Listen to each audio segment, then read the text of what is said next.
Okay, so I wanted to say a little story because I know we're filming this so Jeanne can see it. And it was supposed to be a surprise, but now Jeanne, no, this is about you. So when I joined the behavioral medicine track, I actually had to Google what a CVA was. That's how much I knew about behavioral medicine. So the very first time, and I want to tell a story about Jeanne because this really emphasizes how why we want to give her this award. So the very first time I saw a patient with Jeanne, we walk into the rehab unit, and we are seeing this patient had a locked-in syndrome and had just recovered enough from it to be on rehab. And we walk into this patient room, and Jeanne's asking all these questions, all the intake questions about where the person is feeling and thinking and all of that. And I'm not understanding absolutely anything from what this person is saying, completely nothing, zero. And I'm thinking that Jeanne's not understanding anything either. We walk out of the patient's room, we go to a computer, and Jeanne starts writing an intake. And she's writing all this information that she got from this patient, and she's doing live case conceptualization at the same time from this patient that I had not understood absolutely nothing from what she said. So at this point I'm thinking, what did I get myself into?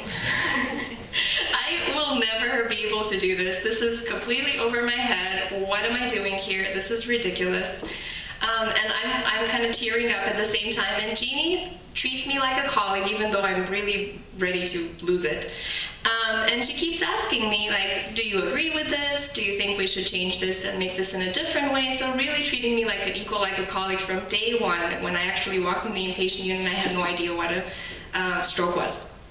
I go back to my office, I'm thinking about this, and I ruminate myself close to a panic attack. So finally I decide that what the best thing to do for, fear is to do exposure. So I walk into Jeanne's office, I open, and she has an open door policy, which is great. So I open the door, I walk into her office, and I say, I'm a English second language student. I don't think I can understand patients who are locked in and are aphasic. What am I going to do? And I'm seriously almost going to cry there. And Jeanne says, well, sit down, let's figure it out. What are the strategies that you can use? And, how can you explain yourself if you don't understand something? And this is very normal and very natural, and everybody has difficulty understanding someone who's aphasic. That's the nature of the problem. And she walks me through the process of how I'm supposed to handle this problem to the point where I ended up being the person who understood this person the best in the whole rehab unit. So I wanted to thank Jeanne for being, and actually I have a story like this about all of my supervisors, so I'm really sad that I can't actually give an award to all of them.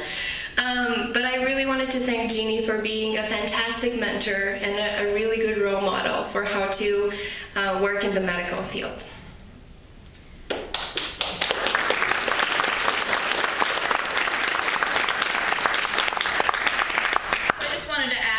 To that. So we are really excited to present this award to Jeanne Hoffman on behalf of the behavioral medicine residents. And Andrada's story really kind of captures essentially why we are wanting to give this award to Jeanne. Throughout our training and professional development as clinical psychologists, we all really strive to kind of achieve balance. And I think that's something that Jeanne really beautifully exemplifies for all of us. She models this for us. For example, she's an excellent researcher as well as clinician. She always encourages us to partake in, things outside of work, so working on work-life balance. And in addition to having a really busy workload, she always makes time for training, so she manages to balance that as well. Some of the ways that she does that, and she makes it look quite effortlessly, might I add, is by really letting us know that it's not. It does take a lot of effort, and in essence it kind of helps us, with our own struggles that we're experiencing to help normalize that. She does have an open door policy, which is always wonderful when you can just feel like you can walk in and talk with your supervisor. And she has a confidence in our abilities that in turn then instills confidence in ourselves. And so for those reasons and many more, we would like to acknowledge and thank Jeanne Hoffman.